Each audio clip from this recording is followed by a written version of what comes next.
أعوذ بالله من الشيطان الرجيم. بسم الله الرحمن الرحيم. السلام عليكم ورحمة الله وبركاته.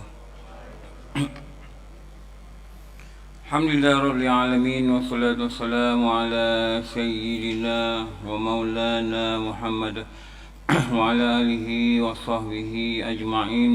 رب اشرح لي صدري ويسر لي أمري واحلل عقدة من لساني يفقهوا قولي. سبحانك لا علم لنا إلا ما علمتنا إنك أنت العليم الحكيم. لا حول ولا قوة إلا بالله العلي العظيم. لا حول ولا قوة إلا بالله العلي العظيم. لا حول ولا قوة إلا بالله العلي العظيم. Alhamdulillah, dapat jumpa lagi pada pagi ni. Hari-hari cuti ni kita isikan dengan kebaikan. Dan janganlah lupa, kuasa yang meletakkan kita di masjid itulah Allah. Maka hendaklah kita syukur kita dapat hadir pada solat subuh berjemaah dan dapat zikir, sebut nama dia, puji dia, dapat angkat tangan, doa, mohon ampun, mohon kebaikan, dapat berdiri atas saf-saf solat. Banyaknya nikmat kebaikan yang Allah beri, pastilah itu semua dengan izin Allah. Tanpa izin Allah, kita tak dapat bergerak untuk ketaatan.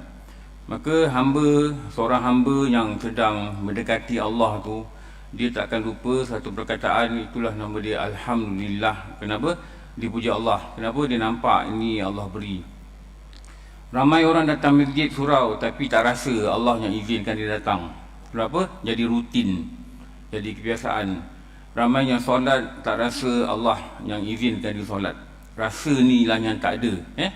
Jasadnya ada, jasadnya hadir, tapi hatinya tak ada. Ini yang sangat membimbangkan. Okey, pagi ni dalam masa yang sangat terhad, saya ada kelas lagi 8 lebih dekat Petaling Jaya. Jadi memang tak selasa ni ada kelas kat sana lah 2 jam. Ada kelas fardu ain untuk jemaah sana. Jadi dalam masa terhad ni kita cuba isilah pada perkara sedikit-sedikit kebaikan untuk jadi peringatan kita bersama. Okey, dari kitab Nasaihul Ibad, Nasihat kepada Hamba, Imam Nawawi Banten. Dalam kitab ni ada sebut, telah berkata Sayyidina Ali bin Abi Talib, laula hamsul hisalin lasaran nas kulluhum salihin.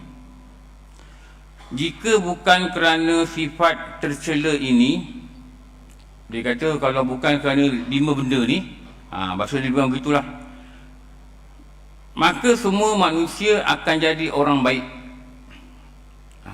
Kalau bukan kerana 5 benda ni, semua manusia Sayyidina Ali kata akan jadi orang baik. Abang ambil handphone, abang catat. Sebab Imam Syafi'i dah kata, jangan jadi bodoh. Engkau dah nampak kijang, engkau tak ikat. Kijang ni payah nak tangkap. Kan kijang dah ada depan mata, engkau dah dapat kijang tu. Maknanya ilmu ni dah ada depan mata kita. Bodohnya engkau bila engkau tak ikat kijang, kenapa dia akan lari? Jadi ilmu ni dikata ikatlah dengan syaitan. Ini Imam Syafi'i ni perkataan. Tu nama dia dobit. Lepas tu ambil handphone ke ambil apa, sahabat dulu kepayahan dia. Catit atas kulit kayu, catit atas kulit kambing. Kita dah ada everything untuk memudahkan kita dekatkan diri dengan Allah. Tapi kita tak nak buat. Tu masalah, tak nak buat tu yang tak boleh buat apa. Dulu guru kata apa? Engkau boleh tarik keldai, ni perbuatan Arab ke pinggir sungai. Tapi engkau tak boleh paksa keldai minum air. Dia kata gitulah lebih kurang. Engkau boleh tarik keldai ke pinggir sungai, tapi engkau tak boleh paksa keldai minum air. Sama macam untuk ilmu lah. Engkau boleh beri ilmu, tapi orang nak catat ke, orang nak faham ke, orang nak amal ke, itu luar bidang kuasa. Jadi everything is rely on us lah. Semuanya bergantung pada kita lah. Kalau kita nak, kita dapat lah. Kalau kita tak nak, tak ada apa yang kita boleh cakap apalah. Tak siapa boleh salahkan siapa. Semua kita. Sebab kita bukan belajar kat pondok.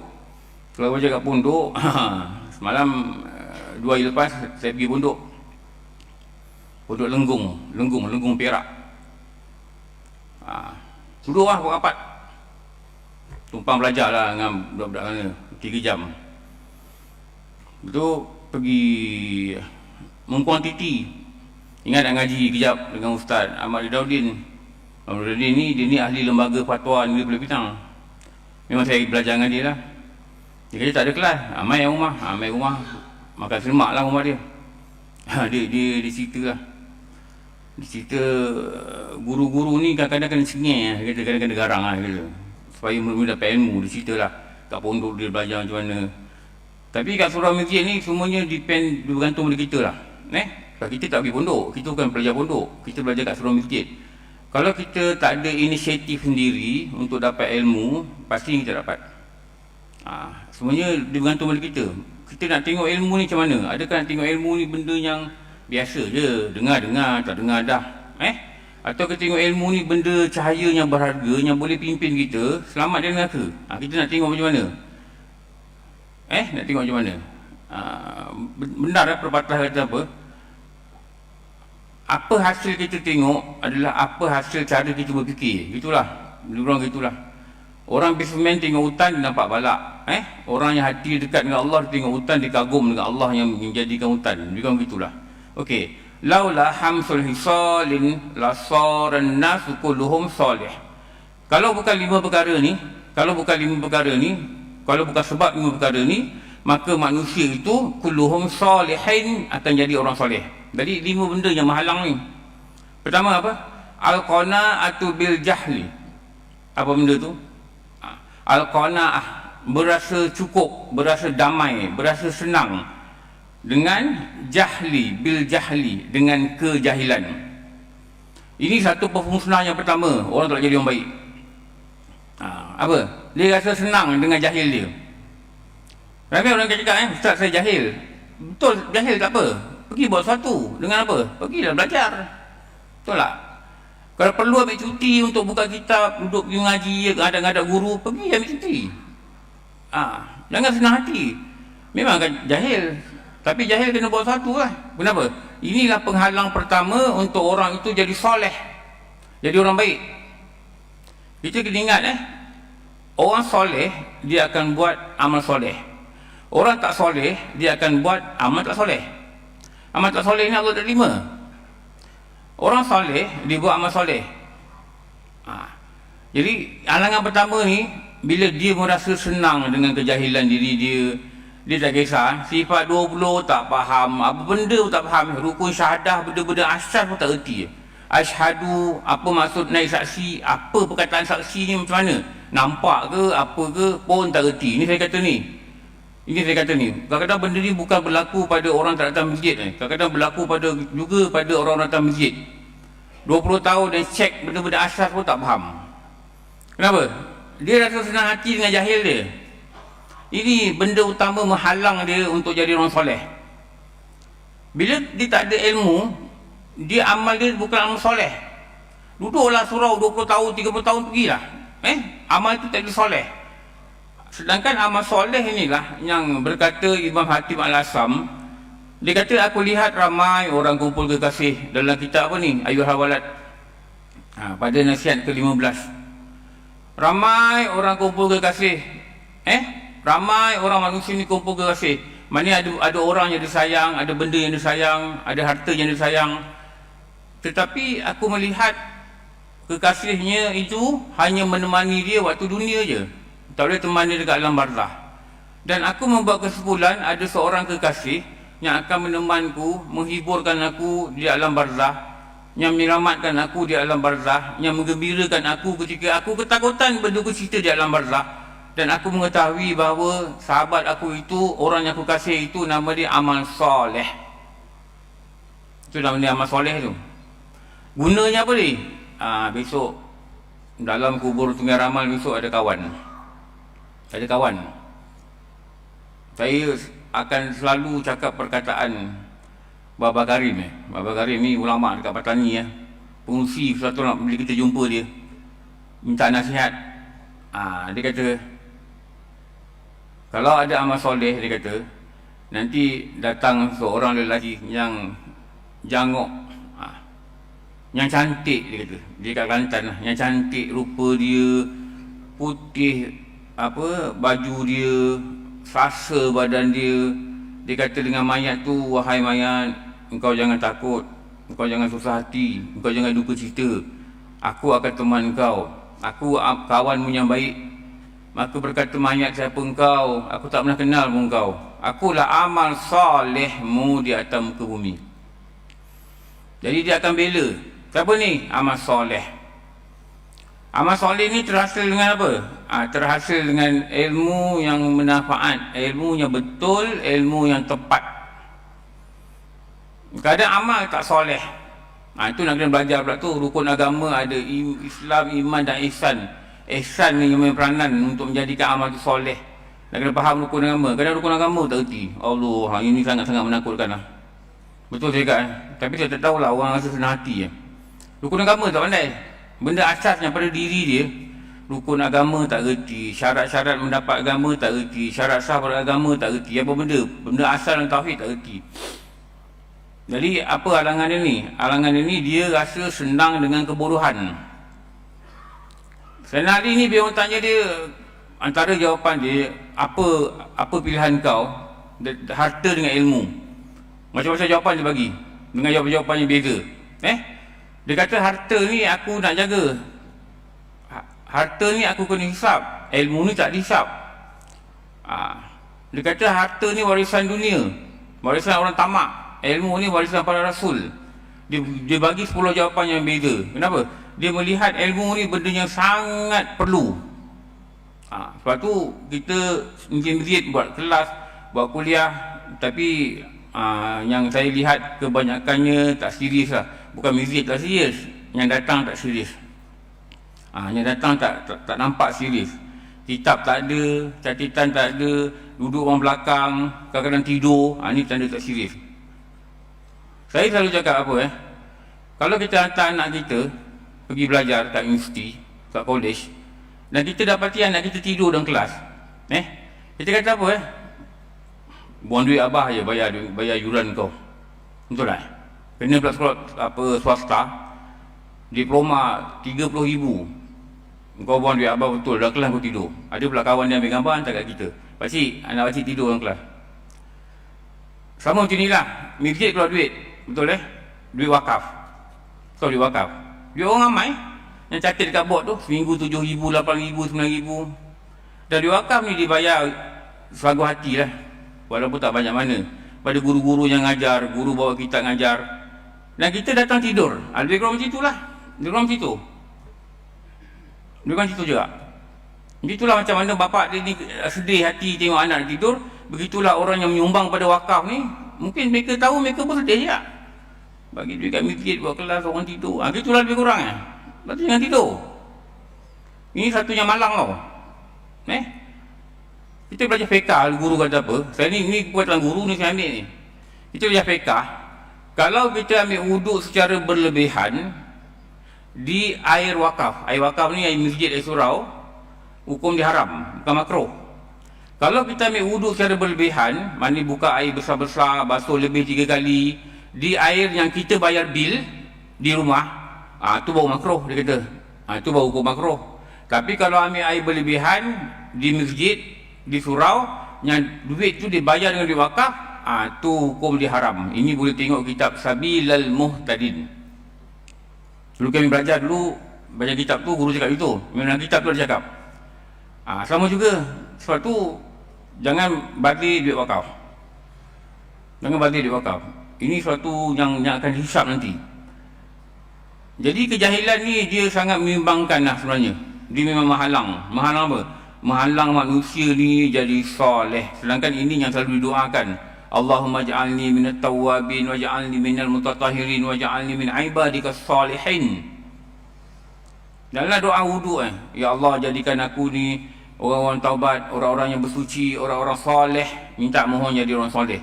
Sama juga macam doa solat duha, yang ujung doa tu, ya Allah berikanlah kami kemana engkau berikan pada orang-orang yang soleh. Orang soleh ni penting jadi orang soleh. Kenapa? Dengan orang soleh ni insya-Allah juga dengan rahmat Allah kita selamat. Selamat dalam kubur, selamat dekat akhirat. Tapi nak menghasilkan orang soleh ni dia kena ada panduan. Panduan tu nama dia ilmu panduan ain ni yang kita kena belajar. Kenapa? Orang yang senang hati, damai dengan kebodohan, damai dengan kejahilan, inilah benda pertama yang akan menghalang dia jadi orang soleh. Banyak perkataan doa-doa orang soleh. Imam Rafi'i kata, Imam Ghazali ambil perkataan dia letak dalam kitab Bidayatul Hidayah. Dia kata apa? Bila engkau basuh kaki kanan, sunatlah engkau berdoa. Tapi ini bukan daripada hadis, tapi ulama syurkan. Basuh kaki kanan, ambil wuduk, doa. Doa apa?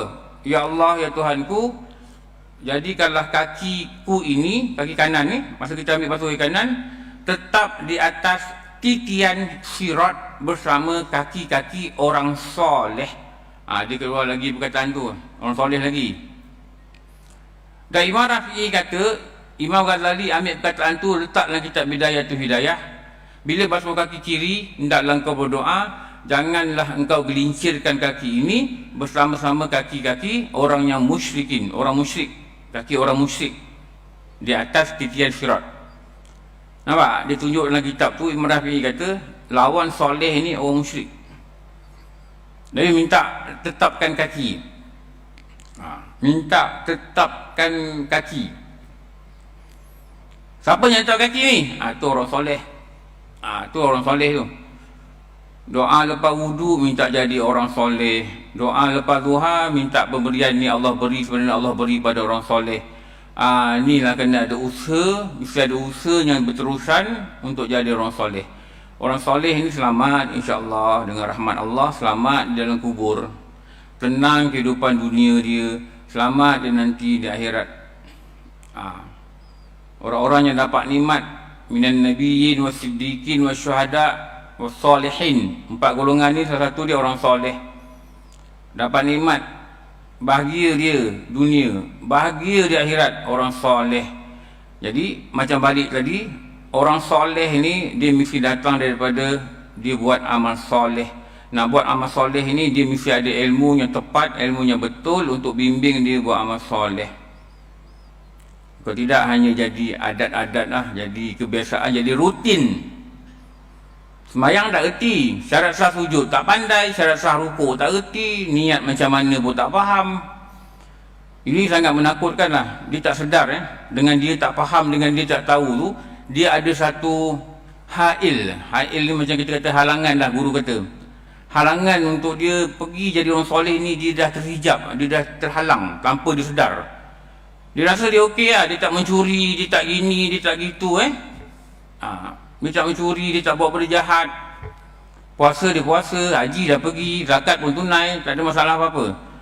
Tapi dia tak dapat capai menjadi orang soleh. Menyebabkan bimbang, paling takut sekali, dia tak selamat di tempat yang dia perlu selamat. Apa dia? Tu dia barzah. Tu dia barzah tu. Bila nak pergi ni? Kejap lagi kalau sampai masa pergi. Saya tunggu kan. Especially those yang dah umur 60, yang Nabi kata umatku sekitar 60-70. Orang umur 60-70 ni kalau ikut kalender Masihi 58. Orang sekitar 58 ni dia boleh pergi at any time tau.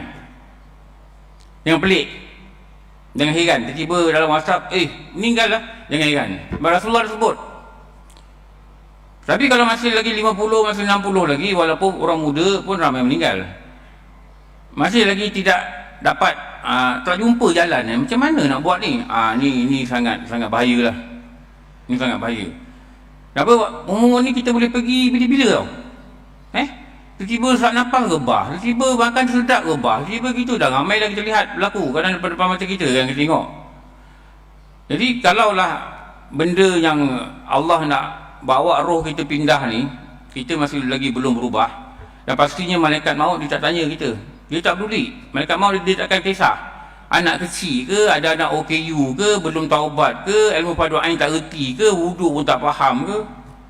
Wuduk adalah wuduk, tapi ilmu ni tak ada. Syarat sah wuduk tak reti, makna wuduk tanya tak faham. Itu dia senang hati dengan kejahilan. Takrif wuduk pun tak reti. Segi bahasa macam mana, dari segi istilah macam mana, istilah hilo tak reti beza. Kalau kita macam ni, kita kena tahu inilah penghalang pertama untuk kita jadi orang baik. Jadi kena ambil tindakan. Pergi apa? Pergi belajar, cari kelas, ikut kitab. Mana-mana masjid sini tak ada, pergi masjid lain. Tengok kitab apa dia pakai, guru pakai kitab apa, ikut, duduk depan, betul-betul beri tu perhatian. Cakap dengan diri kita, inilah halangan aku untuk jadi orang baik. Dan orang baik inilah yang selamat nanti kat akhirat. Kalau kita tak sedar benda ni ni yang saya kata tadi lah, ini sangat bahaya. Al-qana'atul bil jahli, nombor 1. Nombor 2, apa halangan yang Nabi kata nak jadi orang baik ni? Wal hirsul 'ala dunya, rasa rakus tamak pada dunia. Rasa tamak pada dunia ni, dulu guru kata ada hadis kan, kepala segala kejahatan ini adalah rakus pada dunia.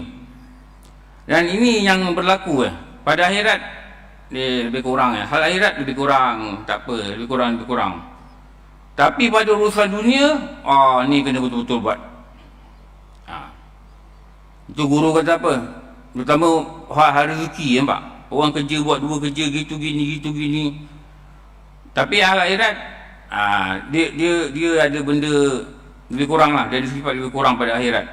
Pada dunia dia sungguh-sungguh ditumpu pada dunia ni, hingga kadang-kadang dia lupa dia ada sifat tamak.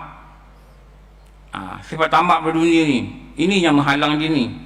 Otak dia, fikiran dia hanyalah pada dunia, macam mana nak gitu, macam mana nak gini. Tapi pada akhirat dia tak kisah. Jahil tak belajar agama, nanti lapang belajar, dia kata. Nanti pencin belajar. Dengar cakap saya, saya mengajar orang pencin. Ni pukul 8 ni, pukul 8 suku ni kang. Lepas tu pukul 8 saya pindah 8 suku, mengajar orang pencin. Dulu sebelum Covid, orang perempuan 200 lebih datang. Orang lelaki 30 orang. Ni lepas Covid ni, orang lelaki tinggal 4 orang ni. Orang perempuan tinggal 100 orang. Saya tak tahulah. Saya dengar ada yang dah meninggal, ada yang jaga mak sakit, ada yang takut pergi masjid sebab Covid ni lah. Tak apalah, itu tak kisahlah. Especially orang lelaki, memang tak boleh belajar kalau pencin. Payahlah nak tunggu perhatian. Kecuali sebelum pencin dia memang rajin belajar, rajin mengaji. Kalau baru dah datang masjid baru 20 minit dengar dekat saya lah, tak boleh belajar. Waktu tu baru nak tahu air mutlak, air mustakmal, baru dah kenal mutan najis, 2 kolam macam mana. Itu benda asas pada sekolah rendah tu. Itu pun tak faham lagi. Kenapa? Dulu saya buat kerja. Ni. Ini satu immunity yang orang pegang sekarang ni. Kenapa tak belajar agama? Kerja. Kenapa tak baca Quran? Kerja. Kenapa tak begini? Kerja. Kenapa? Ni. Kenapa? Banyak sangat sibuk hal dunia ni. Lepas tu tenaga dah tak ada. Malam nak pergi belajar pun tidur. Kan tak pergi masjid gitu. Kenapa? Tadilah hal tadi. Kalau Tuan Guru Ahmad Ridaudin, dia masa mengaji dengan dia kitab Qatlul Ghashiyah, dia kata sistem ni kita yang create, kata. Betul dia kata. Orang dulu mana ada pinjam bank, beli kereta, begitu gini begitu. Buat uang besar-besar pinjam bank, lepas tu terikat, terpaksa kerja sampai tua, terpaksa bini, terpaksa kerja sebab ada loan. Mana dulu dia tak ada. Hatta anak sakit pun terpaksa kerja juga. Kenapa? Hutang tak dapat bayar. Dia kata kita yang create sistem ni, kita yang create. Tahu, manusia yang create. Akhirnya manusia terperangkap dengan perangkap dunia ni. Betul. Saya setuju je kat tu. Fikir orang dulu 1200, 1300, rasanya ada pinjam bank yang begini, pening-pening, dia tarik ni, tak ada kot. Mungkin cara mereka hidup, cara mereka berfikir tak macam kita lah. Itu terperangkap dengan dunia tu. Dunia ni dia ada perangkap. Dia ada perangkap. Lepas tu kalau dalam kitab Qatlul Ghashiyah tu dia kata, yang menghalang manusia, dia bagi 4 dia. Dia kata dunia, makhluk, nafsu, syaitan. Dan dalam panduan tu dia bagi 17 panduan untuk menghilangkan halangan-halangan untuk jadi selamat pada akhirat. Ada 17 panduan. Panjanglah cerita kitab tu. Jadi jaga-jaga dunia yang menipu ni, watak dia memang menipu. Kita kalau tak hati-hati memang hanyut. Kita tak hati-hati, kita perangkap. Dan dia akan campak kita dekat Sungai Lalai. Dan kita hayal hanyut dalam Sungai Lalai. Ni yang kita kata, kalau dalam hanyut dalam Sungai Lalai tu, kalau yang menyelamatkan kita tu satu tim, satu pasukan yang nama dia Hidayah, yang nama dia Taufik, selamatlah. Tapi kalau yang keluarkan kita dari Sungai Lalai ni satu tim yang nama dia Malakul Maut, ni bahaya. Itu sangat bahaya. Dia stop aja, dia keluarkan roh. Imam Ghazali kan dia cakap dalam Ihya Ulumuddin Engkau nak beramal, yang saya selalu cakap benda ni kat masjid masjid lain Engkau nak beramal, engkau mesti ingat 4 pesanan aku ni. Ni 4 pesanan ni. Satu, engkau kena amal banyak-banyak. Sebelum satu masa nanti Allah akan keluarkan roh daripada jasad. Satu, dia kata amal mesti banyak-banyak. Buat amal banyak-banyak, zikir banyak-banyak, baca Quran banyak-banyak. Sedapat mampu kita mungkin kita buat. Sebelum rohmu keluar dari jasad. Kalau roh keluar dari jasad, dah tak ada amal lah, dah tutup lah. Kecuali 3 yang kita biasa baca lah. Sedekah jariah, ilmu manfaat, doa anak soleh. Tu 3 tu. Imam Ghazali kata engkau amal banyak-banyak sebelum Allah hantar malaikat maut keluarkan roh. Selalu orang kalau meninggal kan, selalu orang tanya dia buat apa hari terakhir tu kan, dia cakap apa kan. Kenapa orang tanya Orang nak tahu tau. Maknanya kalau tanda tu ada kat aku, maknanya tu tanda kematian lah. Tak ada, bukan. Tak. Dia pakai baju putih, macam-macam lah. Dia ni ada tak cakap macam ni. Tak ada. Orang yang nak mati besok, hari ni dia tak tahu. Dia akan tahu bila? Dia akan tahu bila dia nampak malaikat itu turun daripada langit. Kalau orang soleh tu nampak malaikatnya putih bagai mentari, Rasulullah kata. Baru datang malaikat maut. Kalau dalam kitab Bahrul Mazi, dulu masa ngaji Bahrul Mazi, guru kata orang yang mati husnul khatimah ni, mati baik ni, malaikat tu akan datang belah kanan kepala dia, belah kanan. Orang yang mati na'udzubillah su'ul khatimah, malaikat akan datang belah kiri.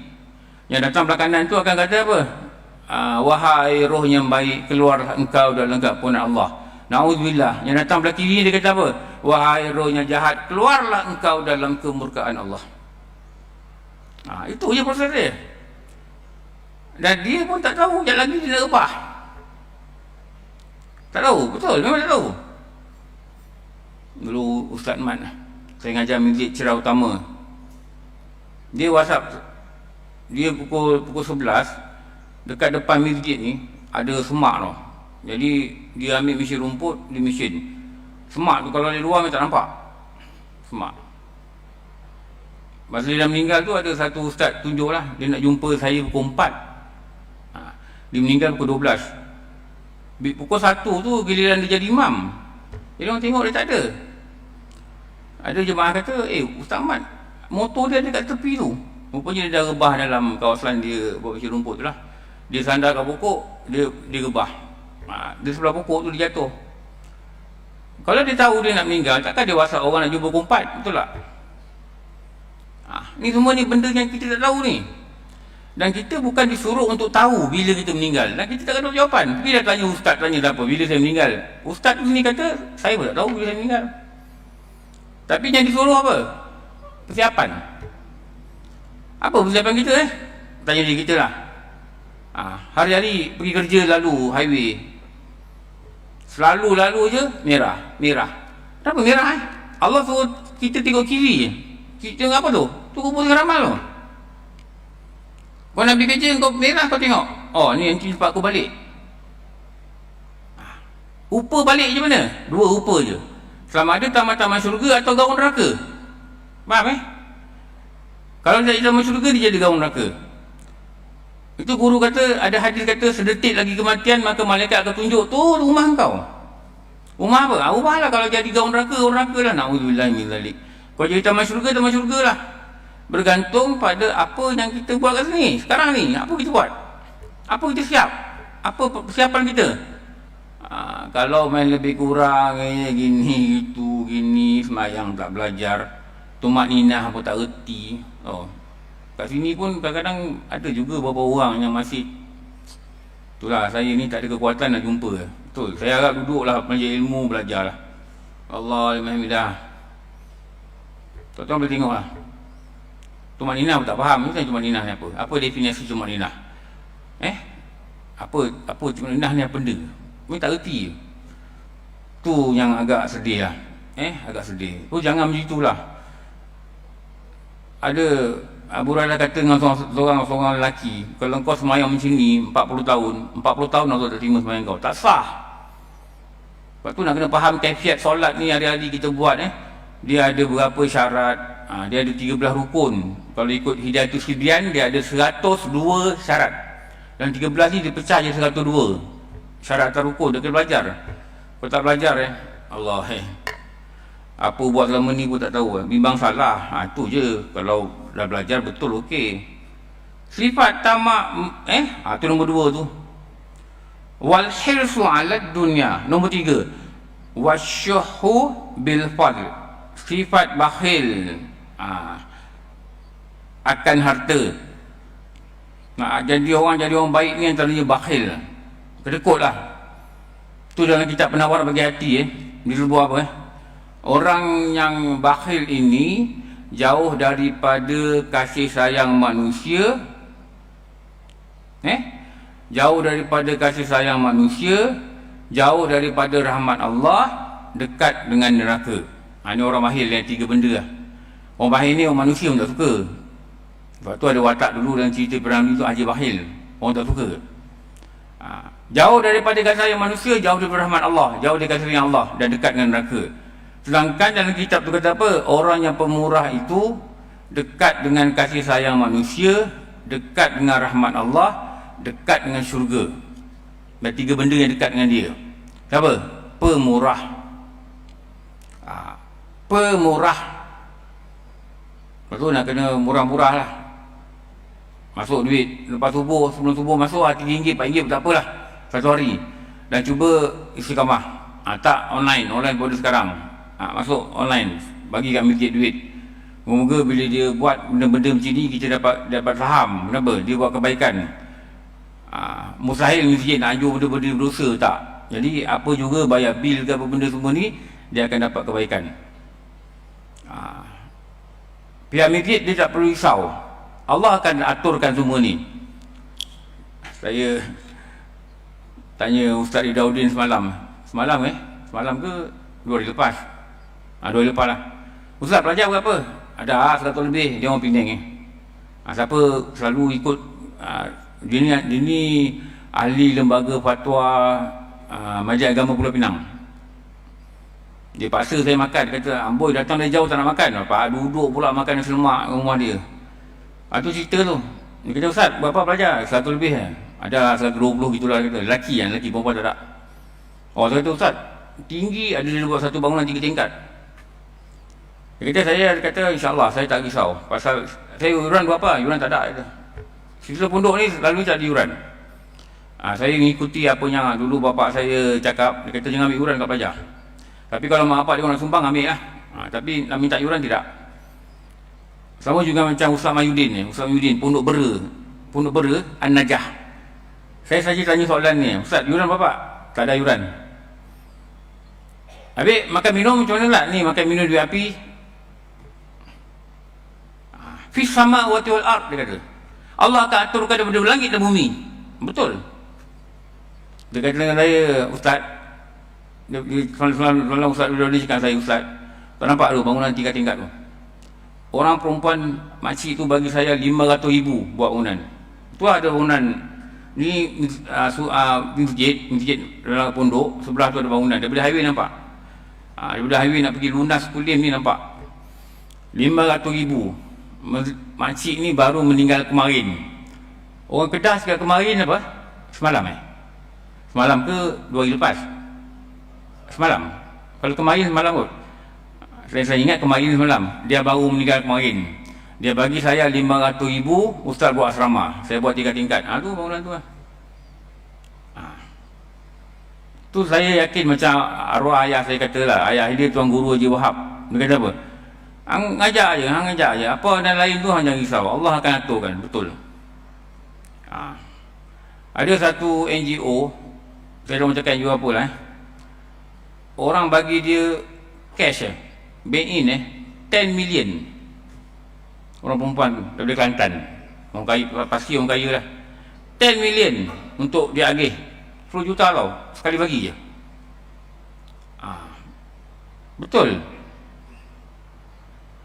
Saya kata, Ustaz ni makan minum. Dia kata apa nak risau, benda Allah jamin. Dia kata rezeki lah Allah jamin. Dia kata banyak orang mati-mati atas rezeki. Kerja sibuk sampai tak belajar agama, kerja sibuk sampai tak dapat datang masjid, kerja sibuk. Tapi dia tak mati-mati benda yang Allah tak jamin. Allah tak jamin ilmu pada dia. Allah tak jamin dia masuk syurga. Allah tak jamin dia selamat dari kubur. Dia tak mati-mati pasal benda tu. Tapi benda yang dia mati-mati, benda yang Allah jamin rezeki dia mati-mati buat.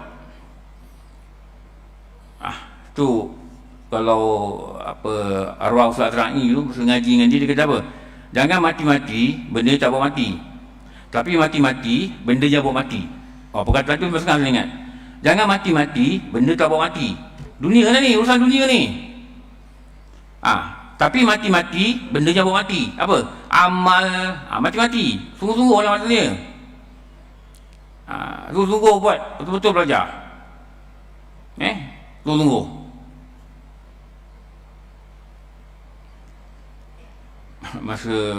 Masa 2 hari lepas tu duduklah 3 jam mengaji 2 kitab lah dengan Ustaz Ahmad Rozaini, Pondok Banggol Batu. Singgahlah kejap Lenggung.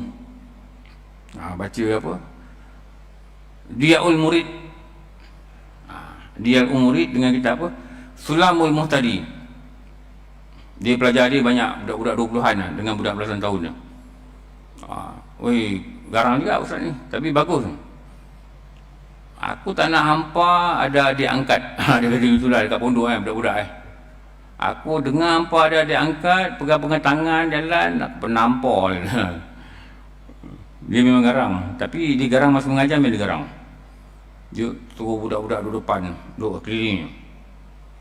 Tahu kitab pergi balik asrama pergi kitab. Dia ada macam arwah Tuan Guru Haji Ghazali. Tu lagi garang. Garuk Atik Kuala Kubu. Tu lagi garang. Dia ambil tasbih dia baling. Pelajar tidur lepas subuh, dia ambil tasbih dia baling. Lagi dahsyat. Saya ngaji dengan dia dulu masa Masjid Sumanjaya buat kuliah zuhur tau. Tauhid. Lalu saya kerja kat Sumanjaya. Dia lagi dahsyat. Kalau macam ni, kalau mengaji yang mingguan yang memang ada kitab. Tak ada kitab, kita pergi balik. Dia suruh balik. Dekat masjid tu, dia kata pergi balik. Pergi keluar, bangun balik. Ni, tak ada kitab balik. Kitab tak ada, balik. Dia gitu. Kata, kalau tak suruh-suruh, tak datang. Jangan buang masa tu. Pasti tak dapat apa-apa. Bila tu, dia lagi garang. Tapi bila luar mengajar, dia sangat baik. Dia sangat baik dengan pelajar dia. Ajak datang pondok lah, tidur lah, gini, bersembang lah, pegang-pegang kita memang bagus. Tapi guru-guru ni yang kita dapat ni ilmu ni. Kalau tidak, tak ada apa-apa macam buang masa. Nombor 4 dia kata apa? Warriya ufil amal. Apa yang menghalang manusia yang soleh tadi? 1, rasa damai dengan kebodohan. 2, sifat tamak terhadap dunia. 3, dia kata apa? Bakhil pada harta. Nombor 4, warriya ufil amal. Riak dengan amal perbuatan, maknanya tidak ikhlas. Lepas tu nak kena baca hadis yang panjang daripada Mu'adz bin Jabal kan. Mu'adz bin Jabal kata satu hari Rasulullah ambil aku duduk belakang naik unta dengan dia. Naik unta 2 orang. Hadis tu keluar masa atas unta tu lah. Dia cerita apa? Dia cerita amal ni nak sampai pada Allah, dia akan melalui 7 lapisan langit. Yang ke-7 ni Allah Ta'ala sendiri akan nilai sama ada nak beri ganjaran atau tidak. Nama dia ikhlas. Kalau sampai langit ke-7 amalan tak ikhlas, maka Allah berfirman pada para malaikat, campakkan balik amalan ini ke muka pemiliknya. Dia beramal bukan kerana aku. 1. Lepas tu Allah kata apa? Dengan 3,000 malaikat. Malaikat ni dibawa naik amal langit pertama, ada tapisan lepas. Tapisan pertama ni apa? Riak. Kalau hari tu ada riak, ghibah, ngumpat. Kalau hari tu ada ngumpat, amalan kita semua Allah tak terima. Memang ada hadis. Kalau rukun syarat betul sah, tapi Allah tak terima untuk bagi ganjaran, bagi pahala. Dan langit ke-7 ni ditapis dia apa? Ikhlas. Ikhlas ni lawan dia riak. Dan Allah akan berfirman pada para malaikat, dia boleh tipu engkau, dia tak boleh tipu aku. Aku titip hati dia, aku tengok hati dia, dan dia tidak ikhlas. Campaklah balik amalan ini ke muka pemilik dia. Malangnya kita makna ikhlas pun tak faham. Ni bahaya ni. Lepas tu bahaya jahil ni bahaya. Makna ikhlas pun tak erti. Campakkan balik amalan ini ke muka pemiliknya. Dia tidak ikhlas kerana aku. Dan laknatku padanya. Dah lah amalan kena baling kat muka. Allah kata laknat aku padanya. Maka 3,000 malaikat yang mulanya kagum dengan amalan itu, dia kata apa? Wahai Tuhan, laknat engkau pada dia, laknat aku juga pada dia, laknat kami pada dia. 3,000 malaikat laknat manusia yang tidak ikhlas pada beramal. Ini yang menghalang dia jadi orang soleh. Definasi ikhlas tak erti, definasi pun tak tahu, tanda ikhlas tak erti, syarat ikhlas tak erti. Apa tahap ikhlas? Ada 3, tak erti, tak belajar pada ain. Tapi kita kata kita ikhlas, apa ukuran dia? Tak erti, zahir pun tak faham, belum lagi nak tengok detail. Macam adalah kitab tasawuf kan, pada ain ni, bab tasawuf ni pada ain. Dia kata apa? Hasad. Hasad ni akibat dia apa? Dia bakar buku amal. Apa punca hasad? Pun tak erti. Ulama dia kata dah, punca hasad apa? Takbur, keji nafsu, lagi kata apa? Seteru. Bermusuh dengan orang boleh datang hasad, takbur boleh datang hasad, buruk pangai, keji nafsu dan hasad. Ini 3 punca hasad. Lepas tu nak kena belajar punca hasad apa, ubat hasad apa. Kenapa? Dia makan buku amal kita, dengki dia makan buku amal. Lepas tu tasawuf ni, ulama kata dia ada ilmu fardhu ain, mengenal 10 sifat mazmumah, mengenal 10 sifat mahmudah. Balik pada tadi lah. Jangan jahil, pergi belajar serius.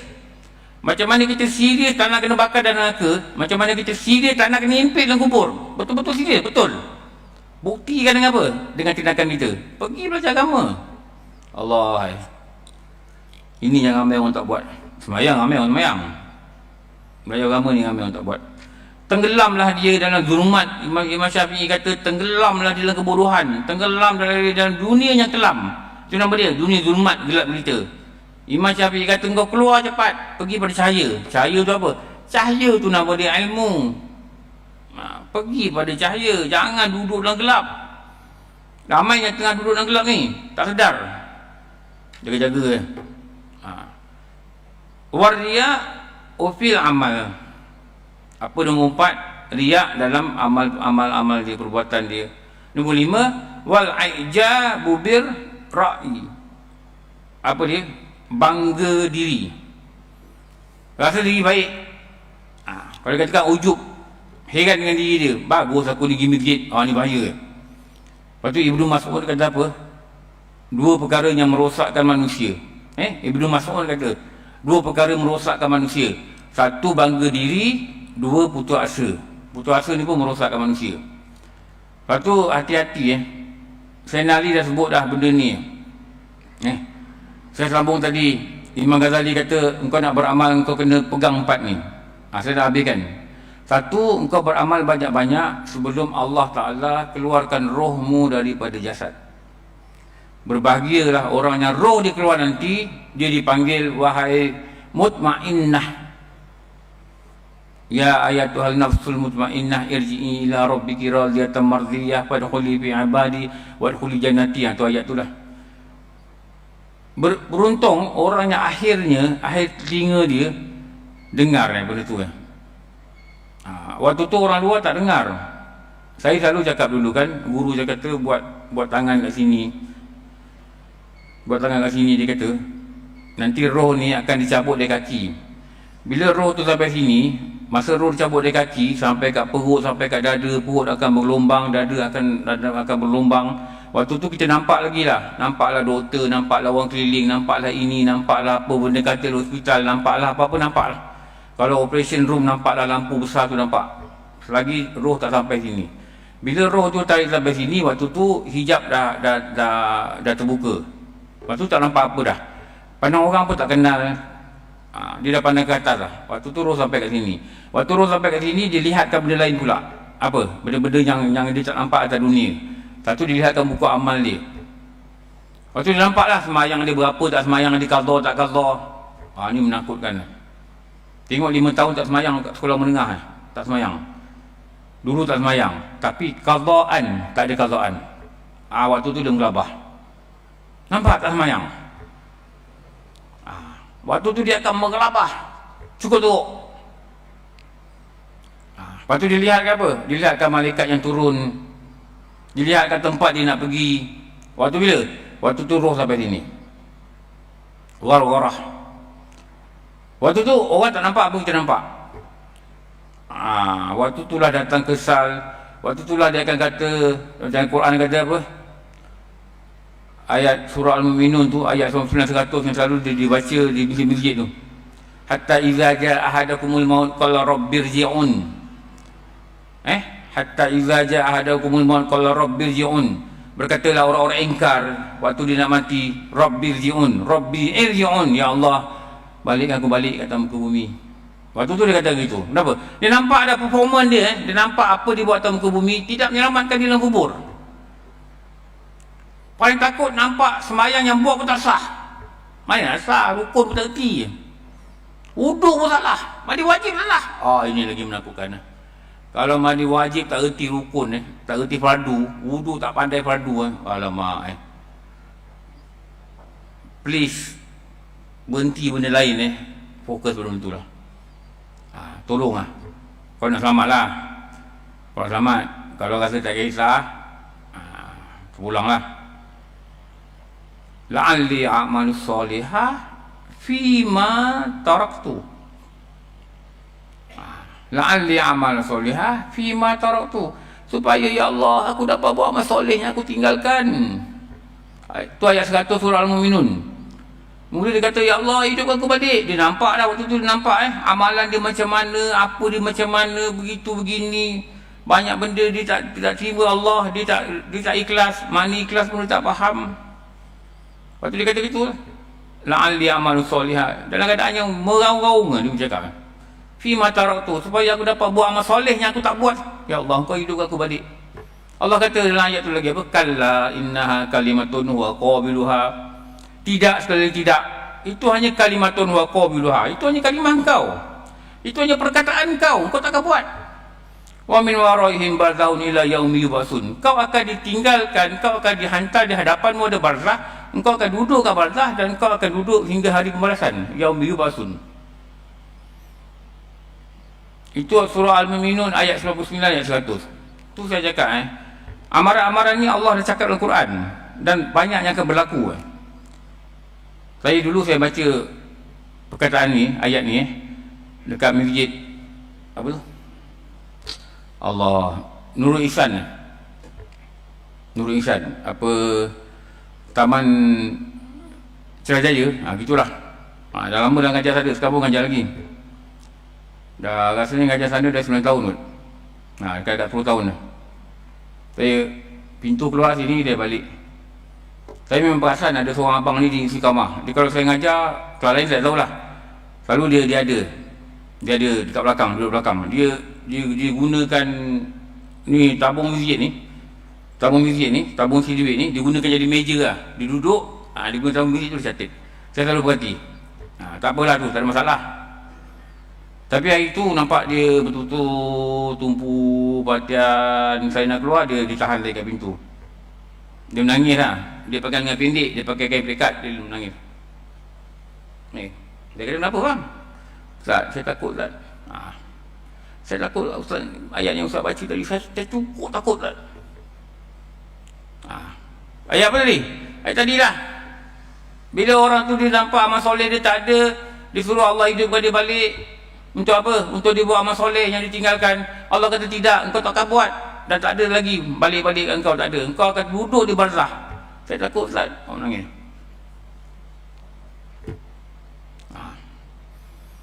Dia fikir apa saya cakap dengan dia? Saya kata gini lah bang. Saya pegang tangan dia. Bang, saya pun takut. Baru dia diam. Saya pun takut. Ustaz, saya takut. Saya jahil Ustaz. Saya pun takut. Saya lagi takut. Dia. Baru dia reda. Tahu macam surah Putrajaya, Al-Husna. Kita sana budak muda ramai. Diorang pula duduk depan sebaris kan. Sama jugalah. Satu hari tu saya nampak ada orang budak duduk depan ni. Saya tak boleh tengok muka dia. Tapi tak apalah. Masa tu kita ngajar lah pakai board. Ni sebelum Covid ni. Tulis, duduk. Bila saya duduk, dia pandang. Saya tulis, dia pandang. Saya duduk, dia pandang. Mana dia tumpu perhatian. Saya hari tu dah lah lepas asar. Hari tu ada orang peluk saya kat sini, kat masjid ni. Orang lelaki lah, janggut panjang. Ustaz, saya tak kenal dia. Dia kata ustaz malam ni kat Putrajaya. Semalam ustaz kat sini kan. Besok ustaz kat sini kan. Dia kata mana dia tahu jadual aku ni. Saya bercakap lah. Okey kita ustaz. Dia pergi. Panjang pakai tumpan. Saya dah suspend siapa ni, malaikat maut ke.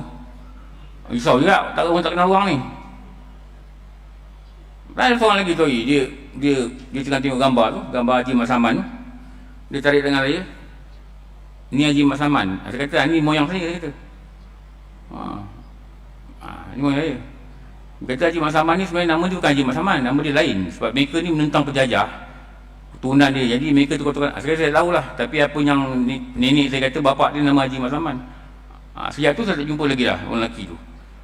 Jadi hari tu saya dah berdebar, siapa ni? Dan malam tu pula budak tu pula duduk pandang-pandang saya. Dia kata, boy siapa ni? Lepas belajar, dia datang tak bawa apa, tapi duduk depan. Kitab tak ada, yang budak lain semua ada rehal ada, buku catatan ada. Ni tak ada apa. Lepas mayang tu dia terus jumpa saya. Dia kata, saya bangun lah, ibu salam. Dia menangis. Dia kata, ustaz, padang amal saya ingat perkataan dia, padang amal saya hanya ada kalimah syahadah. Dan saya tak ada apa, daripada saya tak ada apa. Saya kata, rumah kat mana? Dia tunduk, ni pintu surau kan. Tu nampaklah rumah dia. Daripada surau tu nampak tingkat berapa, tingkat 2 ke berapa rumah dia. Depan flat tu rumah dia. Rumah dia dengan surau ni macam rumah saya dengan masjid lah, dekat sangat. Saya kata selama ni tak nampak ni baru malam ni saya datang. Kenapa malam ni datang? Saya ni sakit tak, saya rasa macam 2 hari lagi saya nak mati. Dia kata gitulah. Saya kata dengan dia, bang, dia muda saya panggil abang je lah. Kita mati ni bang, bukan lagi 2 hari. Malam ni kita boleh mati. Lagi dia menangis. Kita cakap tau, aku minggu depan mati. Tak, bukan kata minggu depan. Kejap lagi kita boleh mati. Bukan kata minggu depan. Lagi dia menangis. Ustaz, saya kena buat apa? Tu dia cerita dengan dia.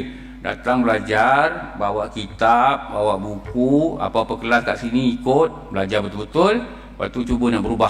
Ada gitulah. Lepas tu saya ngajar dia sebulan 2 kali. Lagi 2 minggu dia datang. 2 minggu dia datang. Dia depan juga.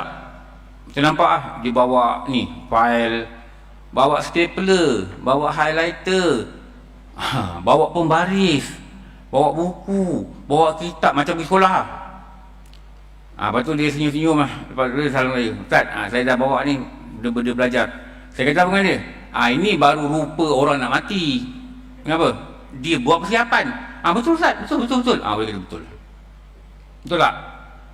Kita kata kita nak mati lagi 2 hari, kita belajar pun tak ada. Lepas tu kita kata amal kita tak ada. Memang tak ada, ilmu tak ada. Ini baru rupa orang nak mati. Betul? Jadi kalau kita rasa tak kisah, ilmu ni tak kisah, ikhlas tak tahu, kita tak ada rupa nak mati. Itu Rasulullah dia pernah tegur sahabat di kubur. Dia kata apa? Engkau melihat orang mati, sedangkan engkau seolah-olah tidak wajib mati bagimu. Tak ada rasa, tak ada buat persiapan, tak ada preparation. Ni bahaya ni. Bila tak ada persiapan, ni bahaya ni. Kenapa? Dia datang anytime and on time. Tiba-tiba dah keluar dekat info Sungai Ramal Luar punya grup. Tiba-tiba dah keluar dekat bahan Sungai Ramal Luar. Kawan kita nama gini-gini telah meninggal dunia. Itu je dah keluar pun. Dan malangnya dalam keadaan we are not prepared. Tak siap. Tahu? Ilmu berterabur tauhid lagi tak benda faham pun tak tahu lagi. Tak kemas lagi tauhid pun tak kemas. Allah, sangat menakutkan bang. 5. Dia kata tadi tu saya nak habiskan ni. Imam Ghazali kata, engkau nak berubah, engkau kena amal banyak-banyak sebelum Allah keluarkan roh. 2, amal banyak-banyak mesti ada ilmu. 2. 3, amal banyak-banyak mesti ada ilmu, mesti ada ikhlas. 3, amal banyak-banyak mesti ada ilmu, mesti ikhlas, mesti ada berada di landasan yang betul. Itulah ahli sunnah wal jamaah. Ahli sunnah wal jamaah tak faham benda. Macam mana nak membaiki diri? Ini pula yang menghalang orang jadi soleh. 5. 1 apa? Senang hati dengan kebodohan. 2 dia kata apa tadi? Tamak dengan dunia. 3 dia kata apa? Melayan sifat bakhil.